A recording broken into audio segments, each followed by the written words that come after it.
नमस्ते. मी आज मक्याच्या कणसाचा उपमा बनवते आणि त्याचीच रेसिपी मी दुसरे सँडविच बनवते. म्हणजे अशी रेसिपी टू इन वन. त्याचं साहित्य दाखवते. हे मक्याचं कणीस आणलेले, त्याचे ना दाणे काढून पाव किलो घेतले. म्हणजे आता मक्याची कणस भेटतात, त्याचे दाणे काढून मी हे पाव किलो दाणे घेतले. ह्याच्यासाठी मिरची घेतली आहे, 2-3 मिरची घेतली आहे. हे चवीपुरतं मीठ घ्यायचं आहे. हे अर्धा लिंबूचा रस आहे, म्हणजे 1 चमचा रस आहे. आणि चवीपुरती साखर घ्यायची आहे. हे मी सर्व साहित्य एका बाजूला का काढलं, एका साईडला. हे सर्व साहित्य आपल्याला वाटायचं आहे मिक्सरला, म्हणजे आपण भरड काढून याची घ्यायची रव्यासारखी. ही अशी मक्याची कणसं असतात. ही मी आणली आणि या 2-3 मक्याची कणसं अशी घ्यायची आपण. आता आपण मोजून कुठून घेणार, म्हणून आपण अशी 2-3 कणसं घ्यायची. 3-4 कणसं घेतली तरी पण चालेल. आपण जे साहित्य घेतलंय ना ते थोडं थोडं वाढवायचं. आपल्याला जास्त करायचं असेल तर आपण जास्त पण करू शकता. हे आपल्याला आता फोडणीसाठी साहित्य दाखवते. हे जिरं घ्यायचं थोडंसं, थोडीशी मोहरी घ्यायची, म्हणजे अर्धा चमचा घ्यायचा. ही हळद घ्यायची अर्धा चमचा. हा कढीपत्त्याची पानं घ्यायची 10-12. हा हिंग घेतलाय अर्धा चमचा घ्यायचा आहे. आणि थोडीशी कोथिंबीर. आणि हे फोडणीसाठी आहे ना तेल घ्यायचं आहे थोडंसं, म्हणजे 1-1.5 चमचा घ्यायचा. आता त्याच्यासाठी आहे ना मी हे थोडंसं घी वापरणार आहे. हे देशी घी आहे, ह्यातलं थोडंसं मी अर्धा चमचा वापरणार आहे. म्हणजे तुमच्याकडे नसेल ना तर तुम्ही नाही वापरला तरी पण चालेल. आता मी पहिलं काय करायचं ते तुम्हाला दाखवते. हे मक्याचे दाणे घेतले. आता त्याच्यामध्ये हे मक्याचे दाणे टाकायचे मिक्सरच्या भांड्यामध्ये. त्याच्यामध्ये हिरवी मिरची टाकायची. त्याच्यामध्ये आपल्याला आहे ना चवीपुरती साखर टाकायची. म्हणजे मी तुम्हाला दाखवते, म्हणजे 2 चमचे मी साखर घेतली आहे. हे अर्धा लिंबूचा ज्यूस आहे. आणि आपल्याला आहे ना त्याच्यामध्ये चवीपुरतं मीठ टाकायचं आहे. आता आपल्याला कळलं नाही ना मिठाचा अंदाज, तर आपण कसं आधी थोडं टाकायचं, नंतर वाटून झालं ना की आपण ते चाकून बघायचं. आता मी हे पहिलं आहे ना मिक्सरला लावून आहे ना जाड भरड करून घ्यायची आहे. एकदम बारीक नाही करायचं आणि पाणी नाही टाकायचं. हे मी असं मिक्सरला लावून घेतलंय. हे असं बारीक केलंय, म्हणजे एकदम बारीक नाही करायचं. आणि हे पाणी मी टाकलेलं नाही, ह्याला पाणी सुटलंय, कारण दाणे ओले असतात ना ताजे, त्यासाठी हे पाणी सुटलंय. आता मी तुम्हाला गॅस पेटवून दाखवते. आता मी गॅस पेटवलाय, कढई ठेवली आहे. आता त्याच्यामध्ये आहे ना थोडं तेल टाकायचं, म्हणजे फोडणीसाठी. त्याच्यामध्ये जिरं आणि मोहरी टाकायची.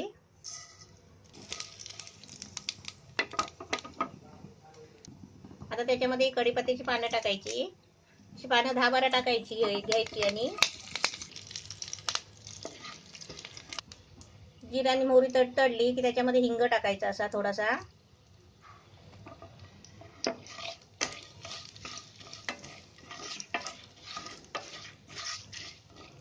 आता त्याच्यामध्ये आहे ना अर्धा चमचा घी टाकायचा. ही अशी आपली फोडणी चांगली तडतडली ना, त्याच्यामध्ये हे आपलं वाटलेलं मिश्रण आहे ना ते टाकायचं. टाकताना आहे ना पहिला गॅस बारीक करायचा.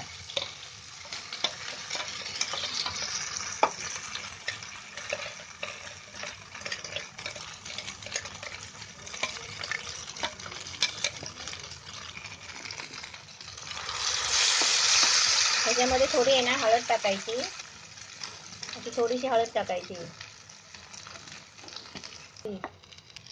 आता हे सगळं आहे ना मिश्रण चांगलं एकजीव करायचं.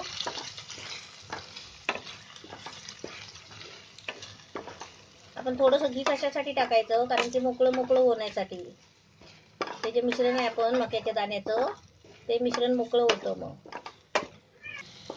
आता मी गॅस फास्ट केलाय. ते थोडंसं असं हलवायचं 1-2 मिनिट. आणि परत 3-4 मिनिटासाठी आहे ना गॅस मीडियम ठेवून आहे ना झाकण मारून वाफेवर ठेवायचं आहे.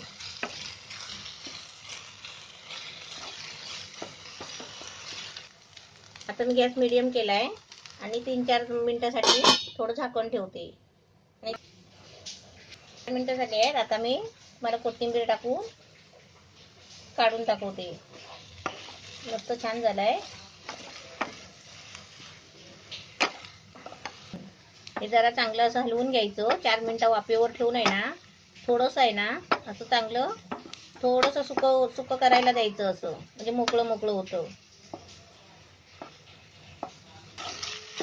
ते आपण झाकण खोललं ना 4 मिनिटांनी की गॅस थोडासा फास्ट करून आहे ना आता चांगला हलवत राहायचं, म्हणजे ते कसं मग मोकळा होतो. आता मस्त छान झाला आहे. आता मी तुम्हाला काढून दाखवते. गॅस बंद करते. मक्याचा चवदार उपमा एकदम मस्त तयार झालेला आहे.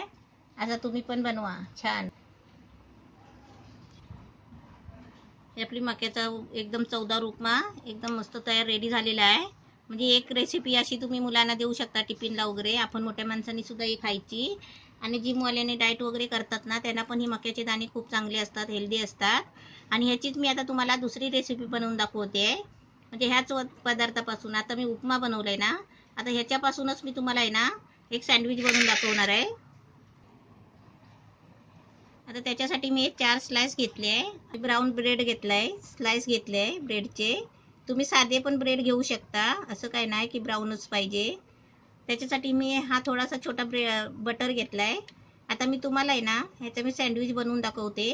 आणि मी ते टोस्टरमध्ये नाही घेणार आहे, करून फ्राय करणार नाही आहे. तुम्हाला फ्राय पॅनमध्ये फ्राय करून दाखवणार आहे. आता आपल्याला हे ब्रेड आहे ना असे त्रिकोणी कापून घ्यायचे आहे.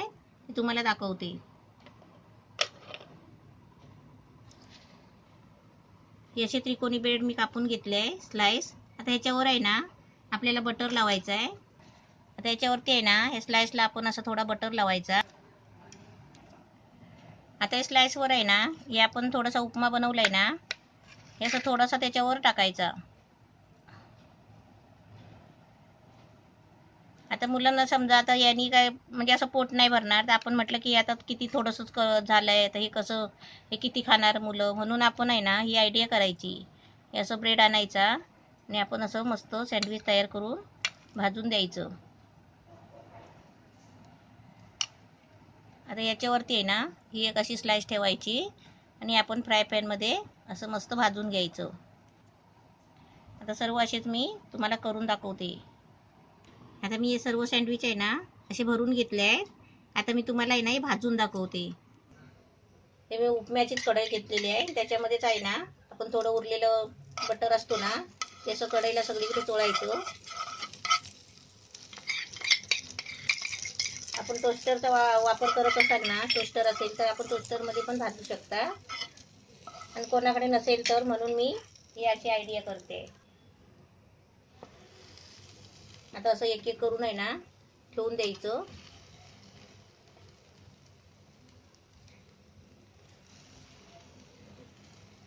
आणि आपल्याला भाजून काढायचं आहे. फक्त थोडंसं गरम करायचं. असं याच्यावरती झाकण मारायचं आणि थोडा आहे ना गॅस मीडियम करायचा, म्हणजे करपायला नको म्हणून. आता मी झाकण खोलते आणि आहे ना तुम्हाला फिरवून दाखवते. आणि हे उलटे फिरवायचे. खालची बाजू भाजून झाली ना ही वरची बाजू, ही वरची जी जागा बाजू आहे ना ही भाजून काढायची. मग आपले मस्त सँडविच तयार होईल. हे असं ना हलूच, म्हणजे गरम नाही होत जास्त, म्हणजे कडक होतात. हे बघा मस्त कलर येतो. असे हलूच आहे ना आपण फिरवून घ्यायचे. असे मस्त आहे ना असे कडक होतात बघा. असा कलर आला ना की असे आपण फिरवायचे. आता मी एक बाजू अशी फिरवून घेतली उलटी. आता ती बाजू आहे ना परत फिरवायची नाही. आपण असे मस्त आता थोडा टाइम आहे ना 2 मिनिटांनी हे काढायचे आणि आपले मुलांना टिफिनला द्यायचे. आता हे मस्त एकदम रेडी तयार झालेले आहे. आता मी तुम्हाला आहे ना काढून दाखवते. हे आपले मस्त सँडविच तयार झाले आहे. आणि हे मक्याच्या दाण्याचा उपमा.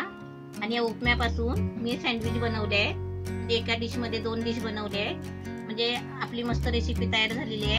2 in 1 रेसिपी एकदम मस्त रेडी आहे. हे मुलांना तुम्ही टिफिनसाठी देऊ शकता. म्हणजे समजा तुम्हाला ब्रेड नाही भेटला तर असं उपमा करून देऊ शकता. आणि उपमा बनवला तर आपण असे सँडविच करून देऊ शकता. हे सँडविच आपण आहे ना सॉस बरोबर पण देऊ शकता. आणि असेच पण मस्त कुरकुरीत झालेले आहे. छान एकदम मस्त छान झालेले आहे. असे तुम्ही पण बनवा आणि मस्त मला एक छान पैकी फोटो काढून पाठवा.